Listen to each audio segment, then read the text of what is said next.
95% of the time when a tennis player plays, it's for pretty selfish motives, you know.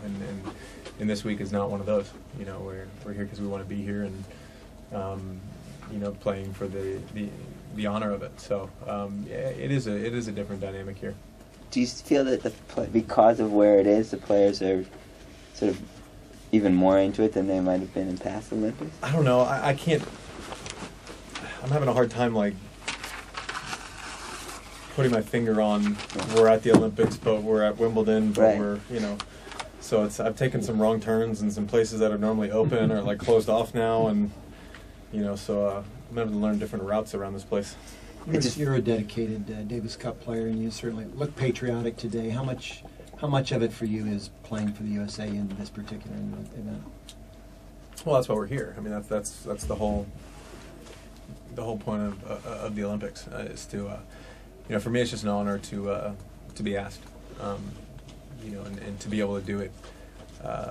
You know, I was happy when London got chosen, because this is a place that I know well, and I know how to play here. So, you know, all things combined, it was a great opportunity for me. Seems like everybody, I mean, all the top players have been talking about these games for over a year. People keep sort of focusing on it. Yeah. Does that happen every 4 years? Is that much focus on it, or like you said, London, you know, clicked in your brain 7 years ago? Yeah, I mean, I think it's always a big deal. I mean, we kind of, as tennis players, we're kind of like the movie Groundhog Day. You know, we play the same tournaments every year, and we know where we're going, and we know what we're doing, and so this is a different experience for us, and it doesn't happen often for us. So I think it's definitely something that we definitely pay a little bit more attention to. It's a different event for us. So you know, I think it is special and something that is talked about. Novak next, that's a heavy price to pay for not being seeded, huh? Yeah, I guess I missed out by one, but that's my own fault. You know, it's tough, and obviously that's not an ideal situation, but I'm sure he's not thrilled about it either. We'll give it a go. You know, we know what we're getting from him. He's been probably the best player in the world over the last year and a half, you know, overall, and you know, I'll certainly have my hands full, and it's just going to be a matter of trying to execute. When you go into a match like Djokovic in the next round, is it going to be any different to whenever you play him at a Masters 1000 or at a Slam at any other time? I don't know. I haven't played him in the Olympics yet. Exactly my point. Yeah. No, so, I mean, I don't know. You know, I think situationally speaking, I don't know that there's a lot that Novak and I haven't seen at this point. You know, I think we're both pretty well versed in how to deal with different scenarios, and it will certainly be different. How I won't know until I'm there. You know, it'd be, you know, nothing better than educated prediction at this point. And you know, I'm not sure, but you know, we're both comfortable on this surface. We're both comfortable at this venue, so hopefully it'll produce some good tennis. Is my imagination, were you moving incredibly well today?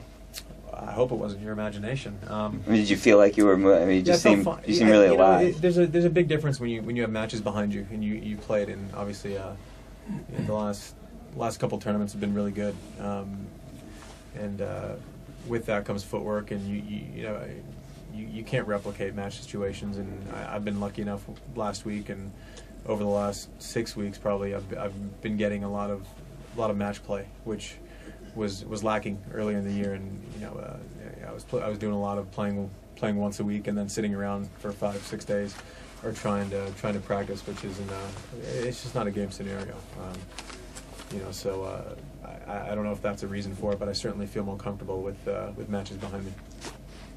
You've played some of the greatest. How does Djokovic's his return to serve, where does that rank with the people you've played against? Yeah, I mean, it's tough to, you know, I could give you a top 10 list. It'd be tough to rank him in order. You know what I'm saying?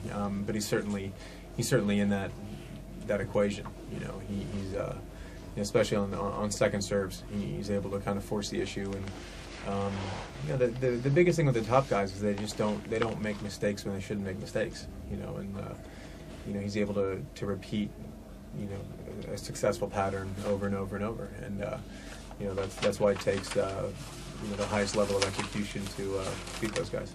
If I can ask you to look a little farther ahead with this tournament wedged in here the way it is every 4 years, although I guess it's been at different points in the calendar, but where it is this year, what do you think the impact will be on the U.S. Open as far as will it make it more unpredictable? No, I mean, I think it'll make Canada more unpredictable. Yeah. I think the week after, depending on how guys recover, there's no room in the calendar, with what we're going to play. So I don't think as much with the U.S. Open. I think more it'll be a little bit more hit or miss with the lead-up events. Well, on that point of no room on the calendar, how do you feel about the extra week between Paris and Wimbledon coming up in a couple of years' time? I haven't really paid too much attention to things that are supposed to happen in 2015. Should have known better. It's probably a good thing. I'm just, wish I could have enjoyed all of these great changes a little bit earlier. But health-wise, you're feeling really good right now? Yeah, I feel fine. 2 more questions. Just on the Olympics, the time that you've been here, what would be the one biggest highlight that you've had? I'm not sure. It's one of my favorite things is it's with our teammates, the men's and the women's teams. We always seem to see each other in passing, and we're always playing our own event, and so it's hard to get together. But in this scenario, we're forced together, and we hang out a lot, and that's a lot of fun for me. It's a scenario we don't get to do often during the heat of a big event, and here we get to. So that's a cool thing for me. Do you hope for more support from the stands, from American fans or whatever? Do I hope for it? Yes. Well, I'm selfish when it comes to support. I want it all. We'll see if it happens. The crowd here loves you, and they're probably going to be on your side when you play Novak. Is that going to be your advantage or his? Like I said, I don't. Novak and I have been through a lot of scenarios. We both played road Davis Cup ties. I don't think it matters that much. If some people are cheering or not cheering, I don't think that's going to completely affect the outcome of the match. I think it's more about execution. Have you got a date for next yet?